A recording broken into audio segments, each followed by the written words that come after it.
Let me say something straight, and I know not everyone's gonna like this. If you're in a relationship and blocking is happening, that relationship is already toxic. I don't mean a little unhealthy. I don't mean needs work. I mean toxic. Look, people argue, people get upset, people need space sometimes. That's normal. But blocking, that's not normal. That's not communication. That's not space. That's emotional shutdown. Think about this for a second. You're in a relationship with someone, you care about them, they care about you. And instead of saying, I need a break, I'm overwhelmed, I need some time to think, they just cut you off, gone, you can't reach them, you can't talk, you can't resolve anything. You're just locked out. What does that do to you? Your brain starts spinning. What just happened? Are they done with me? Did I push too hard? Are they coming back? Should I chase? Should I wait? You're not in a relationship anymore. You're in a psychological loop. And that's the problem. Blocking doesn't just stop communication. It creates confusion. And confusion is where anxiety grows. Let me tell you something honestly. People who love each other don't block each other. They don't. They might argue, they might get emotional, they might even need distance, but they don't disappear on each other like that.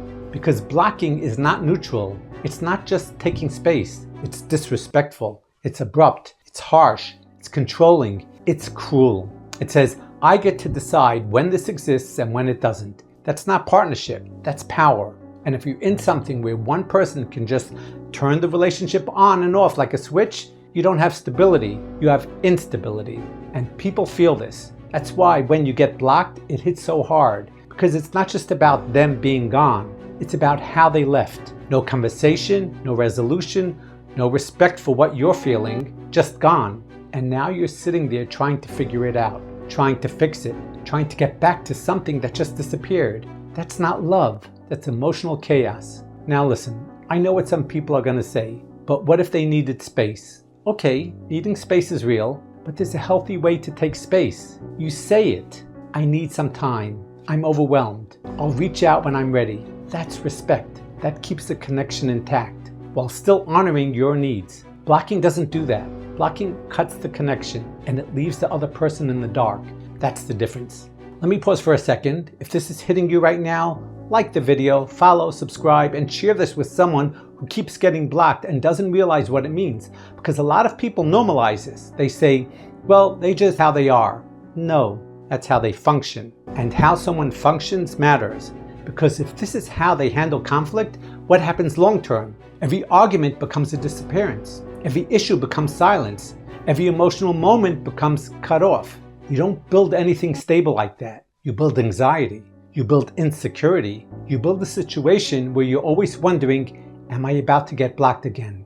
That's not a relationship. That's walking on eggshells. And here's the part that's hard to accept. If you stay in something like that, you start adapting to it. You start tolerating things you would have never accepted before. You start saying, okay, I'll just wait it out. Okay, they'll come back. Okay, I won't push. And little by little, you shrink. Not because you're weak, but because you're trying to keep something going that isn't stable to begin with. And yeah, sometimes they come back. You get the message, hey, sorry, I was just overwhelmed. And part of you feels relief, like, okay, it's back. But nothing actually changed. The pattern is still there. And that's what matters. Look, you can argue about intentions all day. Maybe they didn't mean to hurt you. Maybe they were overwhelmed. Maybe they didn't know how to handle it. Fine. But impact matters. And the impact of blocking is confusion, anxiety, instability, emotional disruption, over and over. So the question isn't, did they mean it? The question is, do I want to be in something that works like this? That's the real question. Because love, real love, doesn't function like a switch. It doesn't disappear when things get uncomfortable. It stays, it talks, it works through things even when it's hard. Blocking is easy, communication is hard. And how someone chooses between these two tells you everything. If you're in something right now where blocking is part of the dynamic, don't ignore that. Don't minimize it. Don't explain it away.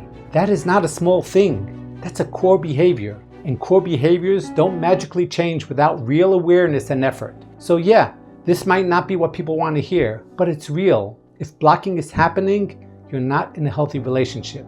And at some point, you've got to ask yourself how long you're willing to stay in something that keeps shutting you out like that. If you're dealing with this right now, and you feel stuck in it, that's exactly the kind of situation I help people work through.